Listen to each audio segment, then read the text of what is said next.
Welcome to டேஸ்டோ taste Tamil channel. நம்மளோட சேனலை ஃபஸ்ட் டைம் பார்க்குறீங்க அப்படின்னா மறக்காமல் சப்ஸ்கிரைப் பண்ணிக்கோங்க. அப்போனா அதை நான் போகிற வீடியோ உங்களுக்கு உடனே வரும். இன்றைக்கி நம்ம வீடியோவில் என்ன பார்க்க போகிறோம் அப்படின்னா, ஒரு ஹெல்தியான வயிற்று புண்ணியெல்லாம் சீக்கிரமாகவே குணப்படுத்தக்கூடிய மணத்தக்காளி பூண்டு புளிக்குழம்பு தாங்க பார்க்க போகிறோம். அதில் பூண்டு கொஞ்சம் நிறையா போட்டு இந்த மணத்தக்காளி குழம்பு சாப்பிட்டோம் அப்படின்னா அவ்வளோ அமிர்தமாக இருக்குது. வாங்க எப்படி செய்யணும்னு சொல்லி பார்த்துடலாம். அதுக்கு கடாயில் நல்லெண்ணெய் ஆட் பண்ணிக்கோங்க. புளிக்குழம்பு அப்படின்னாவே நீங்கள் வந்து நல்லெண்ணெய் ஆட் பண்ணிட்டிங்கன்னா டேஸ்ட் ரொம்ப சூப்பராக இருக்கும். நல்லெண்ணெய் ஆட் பண்ணிவிட்டு சின்ன வெங்காயம் ஒரு கை எடுத்து நல்லா வதக்கிட்டு அது கூடயே வந்து நம்ம ஒரு தேங்காய் துருவலையும் ஆட் பண்ணி நல்லா வதக்கி எடுத்துக்கலாம். தேங்காயில் இருக்கிற தண்ணியெல்லாம் போனதுக்கப்புறமா 1 டேபிள் ஸ்பூன் மிளகாய்த்தூள், 2 டேபிள் ஸ்பூன் மல்லித்தூள், 1/4 டீஸ்பூன் மஞ்சத்தூள் ஆட் பண்ணி அதையுமே நல்லா வதக்கி எடுத்துக்கோங்க. மசாலாவெலாம் நல்லா வதங்கினதுக்கப்புறமா நீங்கள் மசாலாவை ஆட் பண்ணியுமே ஸ்டவ்வை வந்து ஆஃப் பண்ணிடுங்க. ஆஃப் பண்ணிவிட்டு இந்த மாதிரி நல்லா வதக்கிட்டு அதுக்கு ஆற வச்சுட்டு மிக்ஸி ஜாரில் ஆட் பண்ணி ஒரு 2 தக்காளி எடுத்துக்கோங்க. நல்ல பெரிய தக்காளியாக ஒரு 2 தக்காளி ஆட் பண்ணிவிட்டு தண்ணி ஆட் பண்ணி நல்லா அரைச்சி எடுத்து வச்சுக்கோங்க. ஒரு நெல்லிக்காய் சைஸ் அளவுக்கு புளி எடுத்துக்கலாம். ஒரு பெரிய நெல்லிக்காய் சைஸில் ஆட் பண்ணி அதையும் ஊற வச்சுட்டு நம்ம இப்போ குழம்பு தாளிக்க ரெடி பண்ணிக்கலாங்க. இப்போ நல்லெண்ணெய் ஆட் பண்ணிக்கலாம். ஆட் பண்ணிவிட்டு சுண்டைக்காய் பாருங்கள் எவ்வளோ சூப்பராக இருக்குன்ட்டு. மணத்தக்காளி காய் அவ்வளோ டேஸ்ட்டாக இருக்கும். உடம்புக்கு ரொம்ப நல்லதுன்னே சொல்லலாங்க. இது வாரத்தில் ஒரு நாள் எடுத்துகிட்டு வாங்க. வயிற்றில் இருக்கிற புண்ணால் சீக்கிரமாகவே உங்களுக்கு சரியாயிடும்.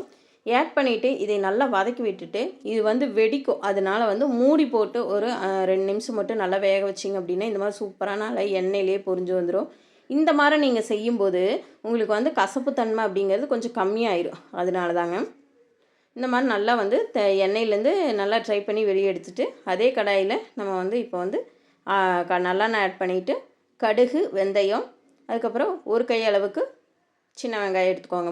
பூண்டு புளிக்குழம்புக்கு பொறுத்த வரைக்கும் எந்த புளிக்குழம்பாக இருந்தாலும் நீங்கள் வந்து சின்ன வெங்காயத்தில் செய்யும் போது அதோட டேஸ்ட்டே தனியாக இருக்குங்க. மறக்காமல் சின்ன வெங்காயம் யூஸ் பண்ணி பாருங்கள். சின்ன வெங்காயம் பூண்டு ஆட் பண்ணி நல்லா வதக்கிட்டு இது நல்லா வதங்கினதுக்கப்புறமா அரைச்சி வச்சுருக்க பேஸ்ட்டையும் ஆட் பண்ணிவிட்டு அதுக்கு தேவையான அளவு தண்ணி, உங்களுக்கு குழம்புக்கு எந்த அளவுக்கு தண்ணி வேணுமோ அந்த அளவுக்கு தண்ணியை ஆட் பண்ணிவிட்டு புளி தண்ணி கரைச்சி வச்சுருக்கோம் அதை ஆட் பண்ணிக்கலாங்க. தேவையான அளவு உப்பு ஆட் பண்ணிவிட்டு இதை நல்லா மிக்ஸ் பண்ணி விடுங்க. இது நல்லா மிக்ஸ் பண்ணிவிட்டு இது நல்லா கொதி வரட்டுங்க. அது வரைக்கும் அந்த மசாலாவோட பச்சை வாசம் போகிற அளவுக்கு நம்ம இதையே நல்லா கொதிக்க விட்டுட்டு பார்த்திங்கன்னா இந்த மாதிரி சூப்பராக கெட்டியாயிரும். இந்த ஸ்டேஜில் தான் நீங்கள் வந்து நம்ம வதக்கி வச்சுருக்க மணத்தக்காளி காயை வந்து ஆட் பண்ணணுங்க. ஆட் பண்ணிவிட்டு நல்லா மிக்ஸ் பண்ணிவிட்டு ஓப்பன் பண்ணலையே ஒரு 3 நிமிஷத்துல 4 நிமிஷம் நல்லா கொதிக்க விட்டிங்கன்னா இந்த மாதிரி சூப்பராக நம்மளுக்கு கொதிச்சு வருங்க. எண்ணெய் பிரிஞ்சு சூப்பராக ரெடி ஆயிடுச்சு. இந்த ஸ்டேஜில் நம்ம பெருங்காயத்தூள் ஒரு 1/4 டீஸ்பூன் அளவுக்கு பெருங்காயத்தூள் ஆட் பண்ணிக்கோங்க.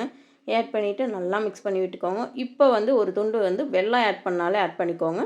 டேஸ்ட் நல்லாயிருக்கும். நான் ஆட் பண்ணல, நீங்கள் உங்களுக்கு விருப்பம் இருந்தால் ஆட் பண்ணிக்கோங்க. அவ்வளோதாங்க, ஒரு டேஸ்டியான புளிக்குழம்பு ரெடி ஆயிடுச்சு. அது இந்த மணத்தக்காளி காய் அப்படிங்கும்போது சாப்பிடாதவங்க கூட இந்த மாதிரி செஞ்சு கொடுத்தீங்கன்னா விரும்பி சாப்பிடுவாங்க. ஏன்னா இது கசப்புத்தன்மை இந்த மாதிரி செய்யும்போது உங்களுக்கு கம்மியாயிரும். மறக்காமல் வாரத்தில் ஒரு நாள்னாவது உங்கள் வீட்டில் இருக்கிற குழந்தைங்களுக்கு சரி, ஹஸ்பண்டுக்கு எல்லாத்துக்கும் செஞ்சு கொடுங்க. டேஸ்ட் ரொம்ப சூப்பராக இருக்குது. இந்த வீடியோ அப்படியே பிடிச்சிருந்துச்சுன்னா லைக் பண்ணுங்கள், ஷேர் பண்ணுங்கள், மறக்காமல் கமெண்ட் பண்ணுங்கள்.